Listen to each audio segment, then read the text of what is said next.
je me présente, je m'appelle Anissa Belkati. Aujourd'hui, je suis votre journaliste et votre porte-parole pour l'aménagement de la Seine de Villeneuve-Saint-Georges en 2030. L'ONU, en 2015, s'est fixé 17 objectifs de développement durable.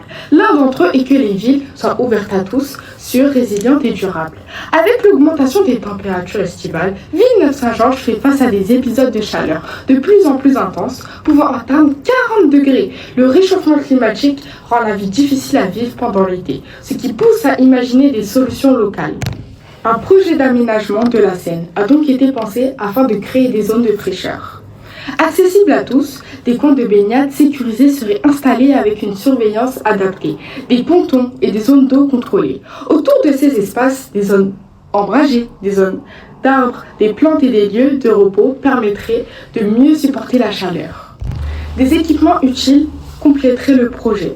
Points d'eau potable, gratuits, toilettes écologiques, parking à vélo et panneaux d'information. Cet aménagement transformerait la Seine en un véritable atout pour la ville et représenterait une véritable révolution pour Villeneuve-Saint-Georges, l'une des villes les plus pauvres du monde. Je vous passe maintenant mon assistant présent sur place pour vous en dire plus. Bonjour à toutes et à tous, nous sommes aujourd'hui dans le lieu concerné pour l'aménagement de la Seine pour s'y baigner en 2030. Voici l'endroit exceptionnel, la vue, on peut voir une longue allée comme une longue longueur, parfait pour les jeunes de nos jours qui viennent s'accumuler au niveau de la piscine municipale, au niveau de Garibaldi. Une magnifique vue comme on peut le voir avec un navire qui est exceptionnel. Cet endroit a été choisi pour plusieurs raisons, comme par exemple la superficie du tour de la Seine, comme on peut le voir tout autour. Il y a un grand espace pour toutes les personnes qui voudront venir se garer ou les parents pour surveiller leurs enfants qui se baigneront ici d'ici 2030.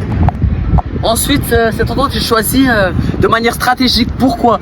Car comme on peut le voir tout là-bas, il y a la gare de Villeneuve-Saint-Georges côté Seine, ce qui peut permettre à de nombreux jeunes de venir sans aucune difficulté, car ils sortiront direct au niveau de l'endroit aménagé. Et je suis prêt aujourd'hui, mercredi 17 décembre, à nager dans la Seine en premier en 2030. Voici une idée de la Seine en 2030. On vous laisse écouter un témoignage d'un candidat aux élections municipales. Que pensez-vous du projet dont lequel ma classe participe, Aménager la Seine en 2030 ? Bonjour, alors je trouve que c'est un très beau projet qui va permettre à Villeneuve-Saint-Georges de faire bénéficier à l'ensemble de la population d'un espace et un bassin de fraîcheur. Ça va aussi permettre, je l'espère, aux enfants de pouvoir apprendre à nager et pourquoi pas certains adultes, donc ce serait intéressant. Ça va donner aussi une belle image de la ville avec un espace qui sera dédié pour les Villeneuvois et ça c'est important. Donc nous on vous soutiendra dans votre projet, mettez-le en œuvre, on vous accompagnera et ça permettra à tout le monde de se jeter à l'eau, donc c'est très bien.